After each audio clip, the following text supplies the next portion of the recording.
jumpa kembali dengan saya, Ibu Yulianti Kasih. Kita akan sampai pada pelajaran tentang membangun situs e-commerce. Bahasan kuliah kali ini ada dua macam. Yang satu adalah membangun situs website yang pertama, terdiri dari elemen e-commerce website, kemudian kita akan belajar tentang blog, karakteristiknya dan tipe-tipenya. Lalu bagian kedua dari situs website ini adalah tentang meta description dan content marketing. Apa itu meta description? Kita akan terangkan kemudian.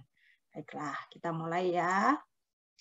Ada satu quote yang mengatakan bahwa jika website kita tidak cukup bagus, maka orang tidak akan tinggal lama dan tentu saja tidak akan terjadi conversion. Artinya bahwa kita juga akan memboroskan uang kita untuk channel-channel digital yang lain. Ya, oleh karena itu dirasa penting bagi kita untuk mengatur channel dari digital marketing kita, terutama website, karena website itu adalah merupakan basis utama di mana akan merupakan melit orang untuk akhirnya orang melakukan conversion. Ya. Nah, untuk itu kita perlu melihat apakah elemen-elemen utama dari sebuah e-commerce. Ya. Yang pertama, harus ada logo dari website kita.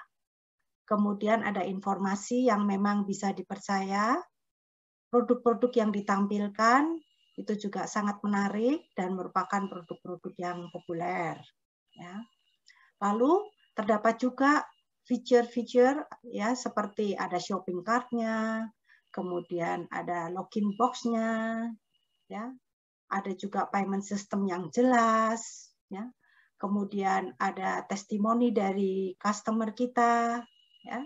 Nah, sehingga ketika website kita itu link dengan sosial media, misalnya dengan IG, maka akan terlihat bahwa website kita itu memang cukup profesional, ya, bagus seperti itu.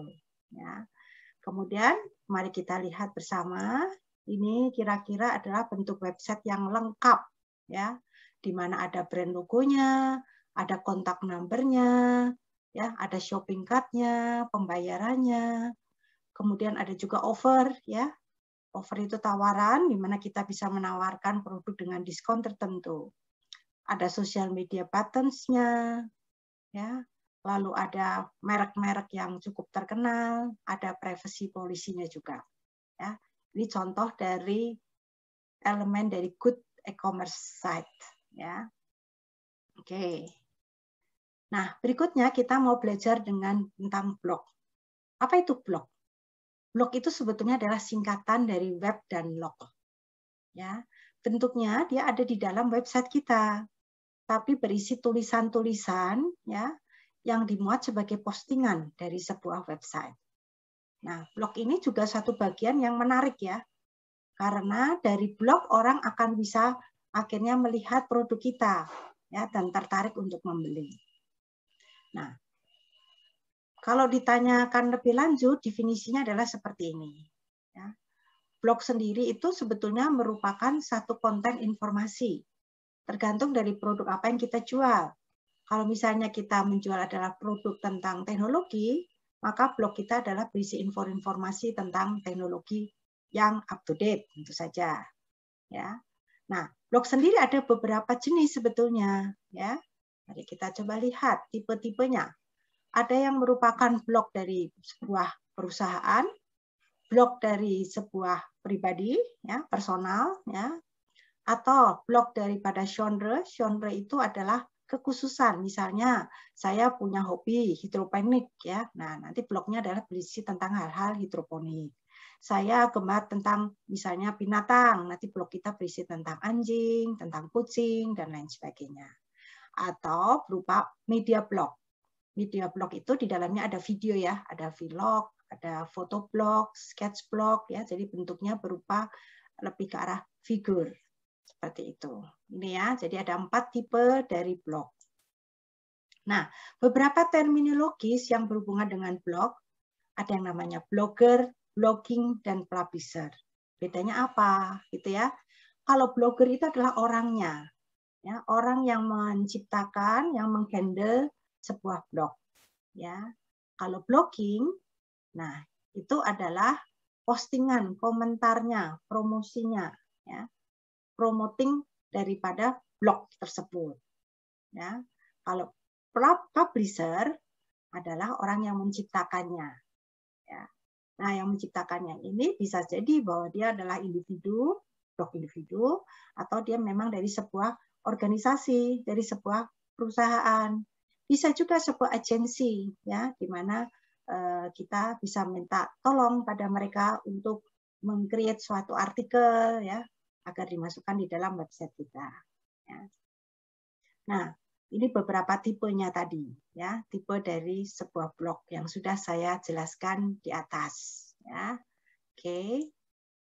Nah, karakteristik dari blog sendiri, ya, mirip-mirip juga dengan website, ya. Di dalamnya ada juga sign up option, ya, ada tentang author-nya, ada hubungannya dengan sosial media, ya, isi navigation-nya, ya. Jadi blog sendiri bisa dibuat di dalam website atau bisa terlepas, ya, terlepas sendiri, ya, di luar website.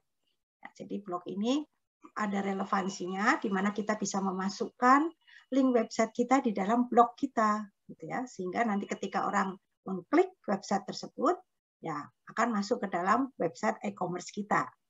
Ya, jadi bisa dibuat seperti itu juga, ya. Nah, ini karakteristiknya, ya, ada image-nya, ada konten-konten yang tentu saja saya katakan up to date, ya, yang menarik sehingga orang tertarik untuk membacanya. Ya, seperti itu. Ini masih karakteristik dari blog sendiri, ya. Mirip ya, mirip sekali sebetulnya dengan apa yang ada di dalam website, ya. Susunannya mirip sekali. Nah, beberapa hal yang perlu kita perhatikan di dalam sebuah blog adalah harus menyediakan informasi yang berguna, ya. Kemudian harus ada link-link, ya. Di dalam blog itu ada juga link-link dari informasi tersebut, begitu ya. Ada komennya, ya. Kemudian juga menggunakan bahasa atau grammar atau kata-kata tata bahasa yang baik, gitu ya. Nah, untuk title-nya harusnya adalah sesuatu yang menarik ya, sesuatu yang memang menarik perhatian orang ya. Itu untuk title-nya kira-kira harus seperti itu. Ini contoh blog ya, contoh blog dari sebuah university ya, itu University of Technology Sydney. Ya, ini bagus sekali. Ini blog ini khusus dibuat oleh University of Sydney. Ya, oke, nanti bisa dilihat sendiri ya. Nah, ini adalah bagian kedua tentang e-commerce, yaitu tentang method description dan content marketing. Akan saya berikan pada video berikutnya. See you then.